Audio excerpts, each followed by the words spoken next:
Well, welcome back to our final fabulous segment here on Cityline. It's time to buckle up because guess what? It's time for trains. Holidays and trains are the DNA of my childhood.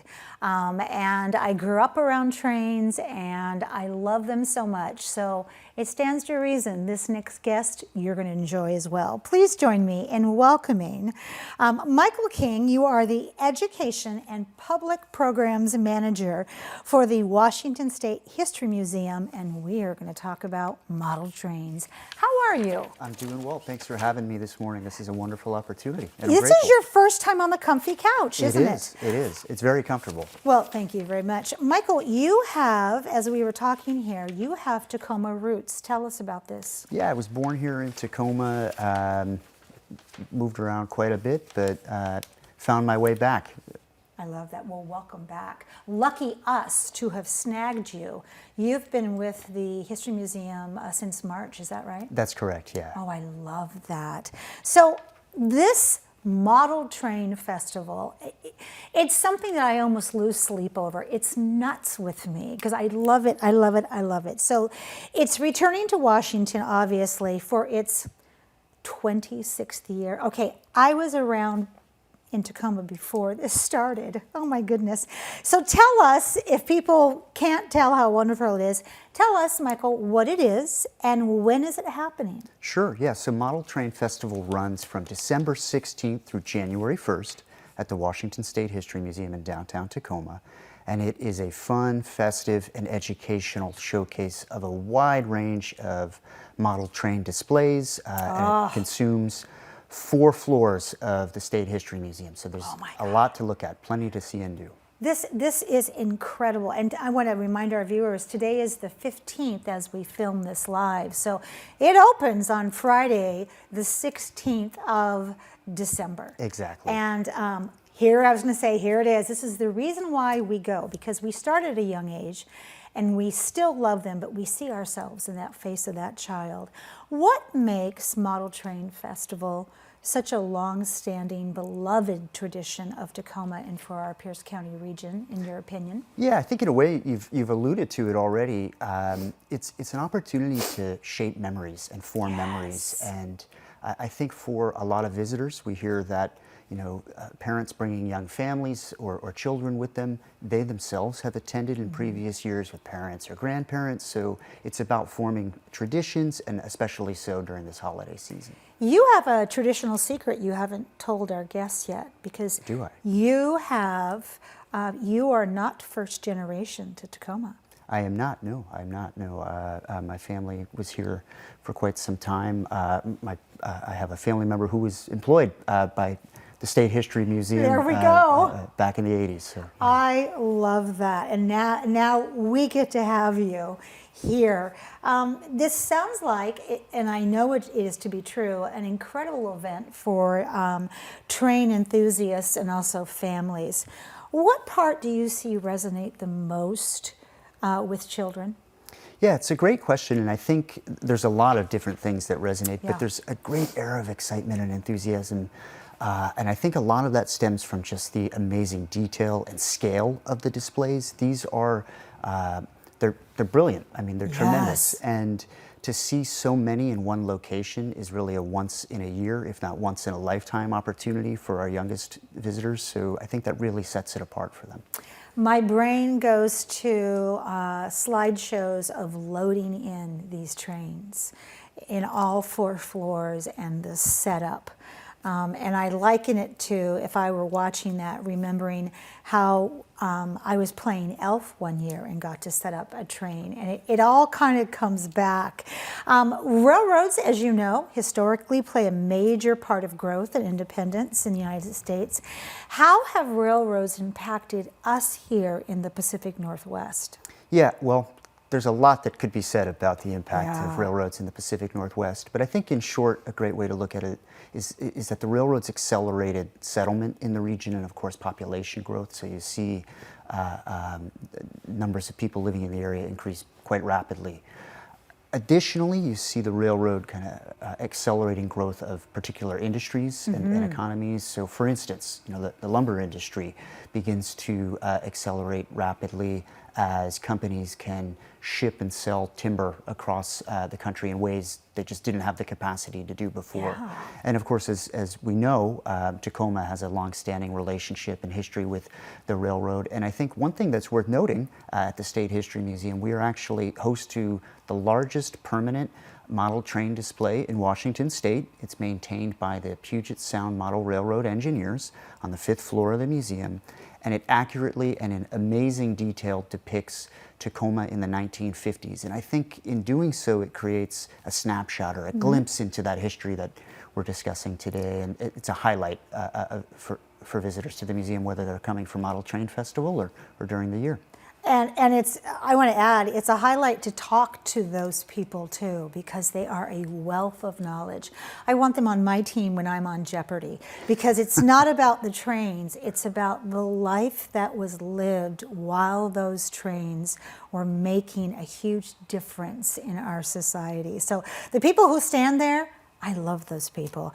Let's talk about some of the other model train clubs and organizations that are attending the Model Train Festival, because there must be a lot. There's quite a few. There's a growing number of clubs that join every year, and they're all passionate.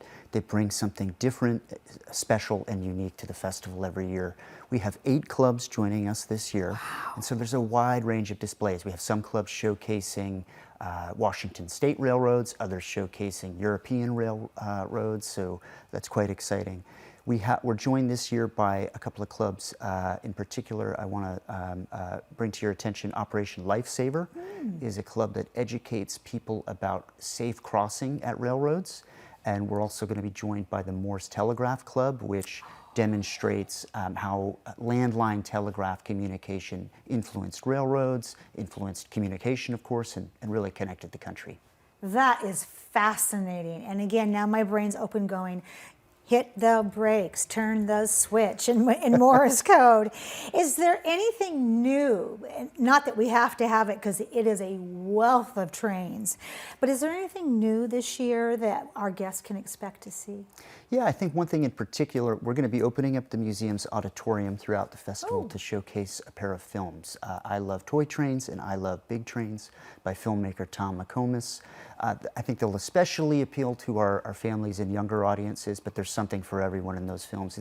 They're a great opportunity to learn about railroad history, freight rail operations, what it takes to be a railroad engineer. They'll be played on a loop throughout the festival multiple times a day, so visitors will have a chance to catch a showing. I love that. I mean, I've been in that auditorium, and that's a beautiful auditorium. And it's so lovely that you have taken film and cinema and paired it now with this, because it helps us learn, because we all learn in different ways. And anything about a train story, I am all over it. Okay, so there's also other special events happening throughout the Model Train Festival. So give us a rundown, because I can just see these parents putting lunch together, then the train visit, and maybe some pictures someplace.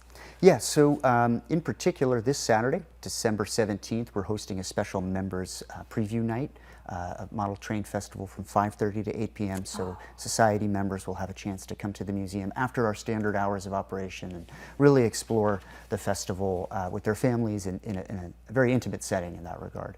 I think it's also worth noting that the Historical Society's mascot, a giant Olympic marmot named Seymour History, is going to be making several appearances throughout the festival, and I hear that Seymour is especially photogenic this time of year. Oh, so I would encourage interested families and visitors to look at the festival website to pinpoint when Seymour is going to be at the festival over the next few weeks. I love this. As you are the manager of education and programs, and I know because I've been in that position, our brains kind of think differently sometimes about what's next. What can we look forward to in the museum in the new year? There's a lot to look forward to. We're highlighting a wide range of programmatic offerings and educational initiatives. In particular, though, looking not too far ahead, I want to call everyone's attention to some programming we're hosting on Monday, January 16th to recognize Dr. Martin Luther King Jr. Day. Yes. We'll be partnering with Tacoma Arts Live and Living Voices and hosting a series of live performances and interactive talkback sessions that explore Dr. King's life, legacy, contributions to the civil rights movement, and of course, contributions to civil discourse today.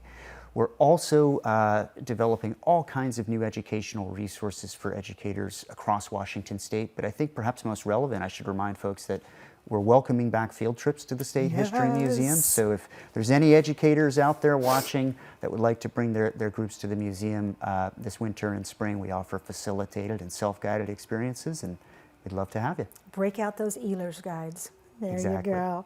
I want to say thank you for your time here today on the Comfy Couch, and don't be a stranger. You are lovely at this. So Michael, I need to have you back here at least every 90 days to talk about all the good stuff that's always happening at the Washington State History Museum. Thank you so much. Oh, thank you. I'm grateful for the opportunity, and I'd welcome the chance to come back. All right. I'm going to see you soon. Don't make me chase you. All right. Well, that wraps up another great segment of Cityline. It's always a pleasure and a privilege to be in your home. We have given you some really wonderful things to think about and to go to in this last hour.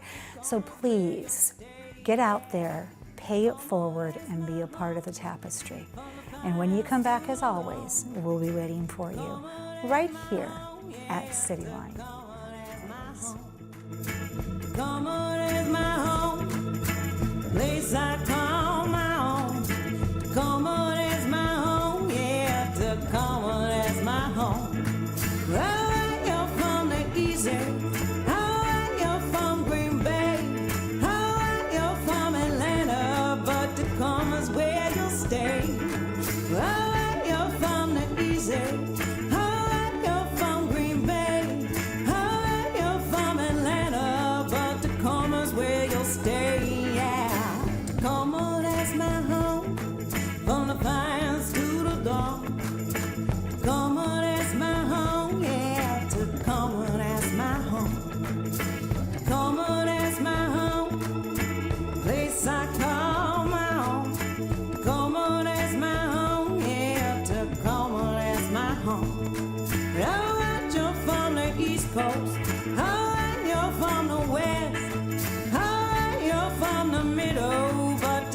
Still the best. Alright, you're from the East Coast.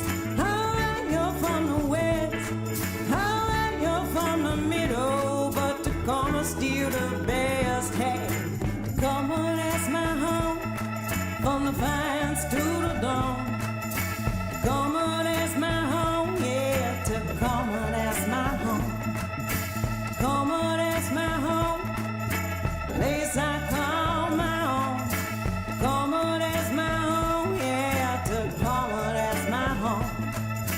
Tacoma, that's my home, from the pines to the dawn. Tacoma, that's my home, yeah, Tacoma, that's my home. Tacoma, that's my home, place I call my own. Tacoma, that's my home, yeah, Tacoma, that's my